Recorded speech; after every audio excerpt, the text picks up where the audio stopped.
দুনিয়া স্বার্থপর, দুনিয়া রাক্ষস, শেষ হয় না। আমি 4 কোটি টাকার বাড়ি, ভদ্রলোকের বাড়িতে গেছি, ওনারে ডেঙ্গু জ্বর হয়েছে, ওনারে ফু দিতাম।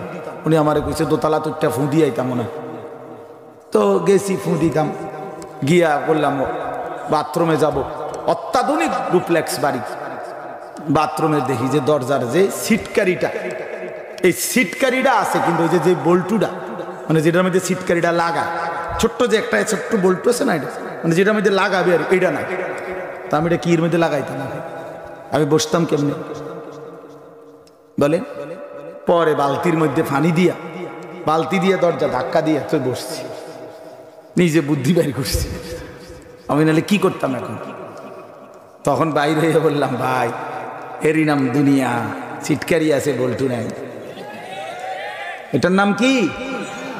এখানে চায় প্রয়োজন থেকেই যায়, এখানে প্রয়োজন। আপনি যেদিন মরবেন সেদিনও আপনার সংসারে অনেক কিছু থাইকা যাবে, হয় নুন নাই, নয়তো পেঁয়াজ নাই, নয়তো আদা নাই, নয়তো রসুন নাই, পরের দিনের বাজার নেই। ঠিক কিনা বলেন না? আপনি জীবনও খোদার কসম আপনার স্ত্রী সন্তানের প্রয়োজন শেষ করে যাইতে পারবেন না, শুধু শুধু ধোকা ধোকা ধোকা। ওমাল হায়াতুদ দুনিয়া ইল্লা মাতাউল গুরুর। বানানে ওয়ালা যিনি রব্বে করিম, যিনি সৃষ্টি করেছেন দুনিয়া, তিনি নিজেই বলেছেন, বান্দা দুনিয়া আমি বানাইলাম, আমি নিজেই বললাম এটা ধোকা। কে বললেন? ওয়ামাল হায়াতুদ দুনিয়া ইল্লা মাতাউল গুরুর। গুরুর মানে ধোকা। রব্বে করিম বলে, বান্দা আমি বানিয়েছি, আমি জানি, আমি আল্লাহ জানি। বানানে ওয়ালা কোম্পানি যদি বলে এটা 2 নম্বর, আপনি কেমনে বলবেন এটা 1 নম্বর? কথা বলেন। যিনি সৃষ্টিকর্তা তিনি বললেন ধোকা। ওমা হাদিহিল হায়াতুদ দুনিয়া ইল্লা লাহবুন ওয়া লাইব। রব্বুল আলামিন বলে, বান্দা দুনিয়ার জীবন শুধুই তামাশা, শুধুই খেলাধুলা, খেলনা, মালা ঠোলা। ছোটবেলায় যেই মালা ঠোলা আমরা খেলছি, এখনকার বাচ্চা হয়তো খেলে না, আমরা তো ছোটবেলায় খেলছি। মালা ঠোলা দিয়ে বাচ্চারা একসাথে খেলাধুলা করছি, বিভিন্ন ছোট্ট ছোট্ট বাটির মধ্যে রান্না বান্না করছি, সবগুলো মালা ঠোলা ঘর টর নিজে বানাইছি। সন্ধ্যাবেলায় মা যখন ডাক দিছে, নিজের হাতের বানানো ঘর, মালা ঠোলা, রান্না সব কিছু হাত দিয়ে ভাঙ্গা মায়ের কোলে সন্তান ঘরে ফিরে চলে গেছে। রব্বুল আলামিন বলে, বান্দা এই ঘর, এই জমিন, এই আসমান, এই গোটা কায়নাত এটা মালা ঠোলা, খেলনা। একদিন সময় হবে আমি ইসরাফিলকে বলবো, ইসরাফিল একটা ফু দিবে, বান্দা আমার কায়নাত আমি তছনছ করে ভেঙ্গে ফেলবো। ইজাস সামাউন ফাতারাত, আসমান কাচের মতো চুরচুর করে ভেঙ্গে ভেঙ্গে পড়বে। কোরআন শরীফের আয়াত। কেমনে বুঝলেন না বাপ? আমনে বুঝি চালাক, আমি বুঝি বোকা। নাফরমান বুঝি চালাক, নামাজি বুঝি বোকা। কেমনে ভাবলেন?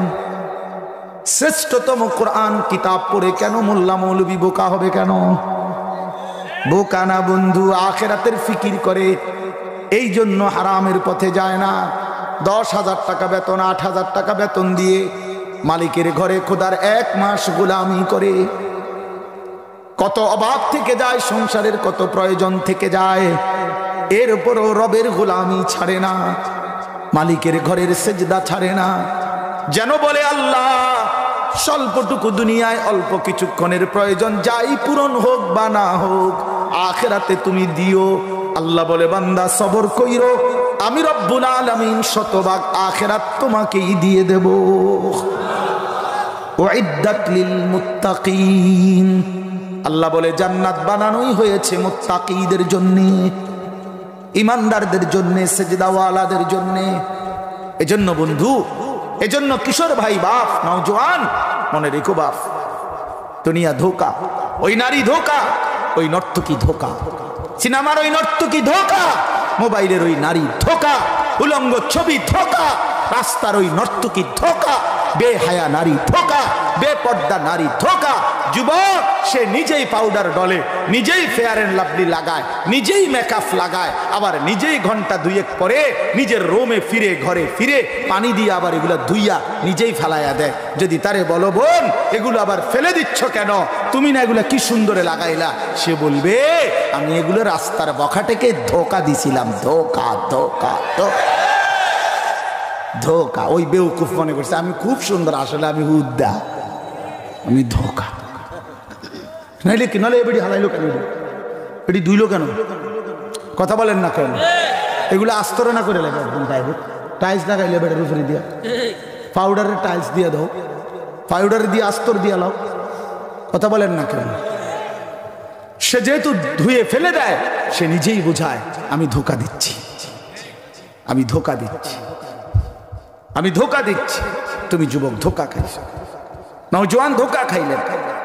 নারী ছবি, মোবাইলের অস্থির দৃশ্য, উলঙ্গ নাচ, এই বেহায়াপনা যাদের জিন্দিগি, এক নারীর পিছনে এক মেয়ের পিছনে জিন্দিগি যারা শেষ করে দিছে, খোদার কসম ভাইয়া একদিন রাত ফুরাইলে, একদিন দিনের শেষে সময়ের আবর্তনে দেখবেন তুমি ধোঁকাই খাইছ। ধোঁকায় শরীরও শেষ, জীবনও শেষ, যৌবনও শেষ, শরীরের সক্ষমতাও শেষ, আখিরাতও শেষ। খাসিরাত দুনিয়া ওয়াল আখিরা, দুনিয়াও বরবাদ হলো, আখিরাতও বরবাদ। অথচ যেই চাহিদা আল্লাহ দিয়েছেন সেই চাহিদা পূরণের ব্যবস্থা আল্লাহই রাখছেন। এটা এমনি মিলতো। যাকে আল্লাহ তৃষ্ণা দিয়েছেন তার জন্য আল্লাহ পানির ব্যবস্থাও করছেন, যাকে আল্লাহ ক্ষুধা দিয়েছেন তার জন্য হালাল খাবারের ব্যবস্থাও আল্লাহ করেছেন। ঠিক শাহওয়াত, মানুষের জৈবিক চাহিদা, যৌন চাহিদা যিনি দিয়েছেন, খোদার কসম তিনি হালাল স্ত্রীর ব্যবস্থাও রেখেছেন। তাহলে যেই যেই চাহিদা আল্লাহ দেয় সেটা পূরণের বৈধ ব্যবস্থাও আল্লাহ তাআলা দিয়েছেন। যিনি সুদ হারাম করেছেন তিনি ব্যবসা তো হালাল করছেন, যিনি মদ হারাম করছেন তিনি মধু তো হালাল করেছেন। তাইলে বিকল্প ব্যবস্থা তো আল্লাহ তাআলা রাখছেন। এমন যদি হইতো আমারে মাছ দরিয়ায় আল্লাহ ছেড়ে দিল, আমি অন কি করব? চারিদিকে যেটাই কই সবই নিষেধ, সবই নিষেধ, তা আমি অন কি করব? আমার ভিতরে শাহওয়াত আছে, আমার ভিতরে কামনা বাসনা চাহিদা আছে, অথচ আমার সবই হারাম করে দিছে। তাইলে না এর জুলুম হইতো, সবই হারাম, কথা বলেন না কেন? আমি সব উপার্জনের সব লাইন বন্ধ করে আমারে জঙ্গলে যাওয়ানোর বুদ্ধি করে দিছে, আমি যেন আফ্রিকার জঙ্গলে যাই গা। তাইলে এটাও যদি হইতো, তাইলে না তো আল্লাহ তাআলা উপার্জনের সব ব্যবস্থা বন্ধ করে দিছে। তাইলে আল্লাহ তাআলা মদে না হারাম করছে, জুয়া না হারাম করছে, সুদে না হারাম করছে, ঘুষে না হারাম করছে, কিন্তু হালাল কিছু নাই, বৈধ উপায়ের কোনো ব্যবস্থাপনা নাই। তাহলে প্রিয় ভাই বলেন, কুলু মিনাত তাইয়্যিবাত, আল্লাহ বলছে জমিনে হালাল যা তা খাও। এজন্য আমার অনুরোধ রইল আপনাদের কাছে, আমি একসাথে এই কথাগুলো বলার অর্থ হলো, মূল বিষয় হলো ফিকির চাই, ফিকির চাই। আমার ওয়াজের একটা মূল মাকসাদ এটা, কলিজার ভিতরে যেন এই অনুভূতি জাগে যে বাস্তবিকতে শুধু একজন বক্তা আসছে, ওয়াজ করছে, ভালোই কইছে, আপনা আমগো যার মতো না রে বাপ, এটা কোনো জিন্দিগি না বাপ, এটা কোনো জীবন না। আমরা মুসলমান, আমরা মুমিন, আমাদের আল্লাহর কাছে দাঁড়াইতে হবে। খোদার কসম বাপ, আমাদেরকে আমাদের জিন্দিগির হিসাব দিতে হবে। সুম্মা লা তুসআলুন্না ইয়াওমাইদিন আনিন নাঈম। আল্লাহ তাআলা বলছে, বান্দা আমি জমিনে তোমারে যতগুলো নিয়ামত দিয়েছি, প্রতিটি নিয়ামতের ব্যাপারে হাসরের ময়দানে আমি জিজ্ঞেস করব। একেবারে একটা নিঃশ্বাস, এক ফোঁটা পানি, এক লোকমা খাবার, একটা চোখের পলকের হিসাব আমি আল্লাহর সামনে দিতে হবে। এই আয়াতের তাফসিরে আমরা পড়ছি, হযরত ওমর, আপনারা নাম জানেন না, ওমর রাদিয়াল্লাহু তাআলা আনহু 3 দিন ক্ষুধার্ত থাকার পরে, 3 দিন পরে নবীজির সামনে, নবীজিও ক্ষুধার্ত, আবু বকর সিদ্দিকও ক্ষুধার্ত, 2টা খেজুর আর একটু পানি পান করছে। 3 দিন ক্ষুধার্ত থাকার পরে আল্লাহর কসম নবীজি তখন বলছে, আমরা নিজে তাফসিরে পড়ছি, নবীজি সাল্লাল্লাহু আলাইহি সাল্লাম বলেন, ওয়াল্লাহি লা তুসআলু আন হাযান নাঈম। ওমর, খোদার কসম ওমর, এই 2টা খেজুর আর এই এক ঢোক পানির জন্য হাসরের ময়দানে তোমার এরও জবাব দিতে হবে। এর বিনিময়ে তুমি আল্লাহ পাকের কি শুকর আদায় করছো? হ্যাঁ প্রিয় ভাইয়া, বলো, প্রতিদিন 3 বেলা আরামসে খানা খাইতেছেন, কোনো হিসাব দিতে হবে না? হ্যাঁ, হাসরের ময়দান মামুর বাড়ি মনে করছেন? হাসরের ময়দান মিথ্যা মনে করছেন? কবর, হাসর, মিজান, ফুলসিরাত, আখিরাত হবে তো? সন্দেহ হয় না, হবার কোনো যুক্তি নেই।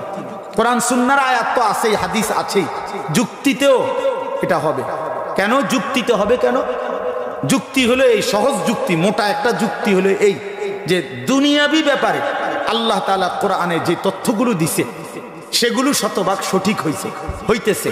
কাজেই যেই আল্লাহর দুনিয়াবি বিষয়ের তথ্য নিখুঁত, অতএব এই আল্লাহ যেহেতু আখিরাতের ব্যাপারে এই তথ্যগুলো দিছে, এগুলোও নিখুঁত। বুঝেন নাই কথাটা? এটা একটা মোটা যুক্তি দেখাইলাম। যেমন মনে করেন আল্লাহ তাআলা বলছেন, আলাম নাজআলিল আরদা মিহাদা, আমি তোমাদের জন্য এই জমিনকে তোমাদের পায়ের নিচে বিছানার মতো বানিয়ে দিয়েছি। এখন আমরা দেখতেছি অথবা বিজ্ঞান প্রমাণ করছে মাটি আমগো মাথার উপরে, ঠিক না? মাটি আমগো মাথার উপরে কোনখানে তো আল্লাহ এটাই কইছে, তো ঠিক আছে তো? আরে হইছে কিনা বলেন? ওয়া বানাইনা ফাওকাকুম সাবআন শিদাদা, আল্লাহ বলেন আমি মাথার উপরে 7টি আসমান বানিয়েছি। তো আল্লাহ তাআলা বলেন আসমান মাথার উপরে ঊর্ধ্বে, তো বিজ্ঞান প্রমাণ করছে আসমান আটলান্টিক মহাসাগরের নিচে কোনখানে, তো ঠিক আছে নি? বলেন না কেন, ঠিক আছে কিনা? আল্লাহ কোরআনে বলছেন লা শামসু ইয়ামবাগি লাহা আন তুদরিকাল কামার ওয়ালাল লাইলু সাবিকুন নাহার, সূরা ইয়াসিনের মধ্যে আছে। আল্লাহ বলছে সূর্য চন্দ্রকে ডিঙ্গায় না, চন্দ্র সূর্যকে ডিঙ্গায় না, রাত দিনকে অতিক্রম করে না। অর্থাৎ একসাথে 72 ঘন্টা রাত হয় না, একসাথে 72 ঘন্টা দিন হয় না। যে সূর্য উঠছে চাঁদে আর সাইড পাইতে আসে না, হে সূর্য যা বেটা সরেন, আমি যতক্ষণ মনে হয় আগে থাক, চলো আমি কাহিল হইলে তোরে কমু বেড়ে, এমন কথা বলেন না কেন? আল্লাহ বলে না, এমন হয় না, আমার সৃষ্টি এমন হচ্ছে না। প্রতিনিয়ত খিলফাতান, পর্যায়ক্রমে একবার সূর্য একবার চন্দ্র, একবার সূর্য একবার চন্দ্র, একবার রাত একবার দিন, একবার রাত একবার দিন, এভাবেই চলতেছে। এখন আপনাদের একজন বুড়া মানুষের জিগান, তাহলে 90 বছরের একজন বুড়া চাচারে জিগান, চাচা আমনের গো আমলে একবার এরম হয়েছিল নিজে টানা 72 ঘন্টা রাত, কথা বলেন না কেন? আপনি জীবনে শুনছেন, এটা রূপকথার বইয়ের মধ্যে তো নাই, কোন কিচ্ছা কাহিনীর মধ্যে আসেনি এরকম যে এক দেশে এক জায়গায় একটা দেশ আসিল একবার, ওইখানে 72 ঘন্টা রাত, 76 ঘন্টা রাত, এমন হয়েছিল না। তার মানে সিস্টেম চেঞ্জ হয়নি। তাহলে আল্লাহ পাক দুনিয়ার ব্যাপারে আর অনেক আছে, যত তথ্য দিছেন এই আসমান জমিন চন্দ্র সূর্য গ্রহ নক্ষত্র আলো বাতাস আকাশ জমিন আমাদের ব্যাপারে সবকিছু সঠিক। যেটা যেমনে বলছে নবী আল্লাহ কোরআন সুন্নাহ, এটা যেহেতু সঠিক, অতএব কবর হাসর মিজান ফুলসিরাত আখিরাত ওই ব্যাপারেও আল্লাহ রাসূল যা বলছে তাও সঠিক। বুঝেন নাই কথা? নাহলে ভুল হইলে এগুলো ভুল হইতো, বিজ্ঞানের আধুনিক গবেষণায় এগুলো ভুল প্রমাণিত হইতো। যে কোরআনে বলছে এই তথ্য, ইসলাম গবেষণায় প্রমাণিত হয়েছে উল্টাটা। এমন কোনটা? এমন কোনটা আছে কখনো কোথাও শুনছেন আপনি? না।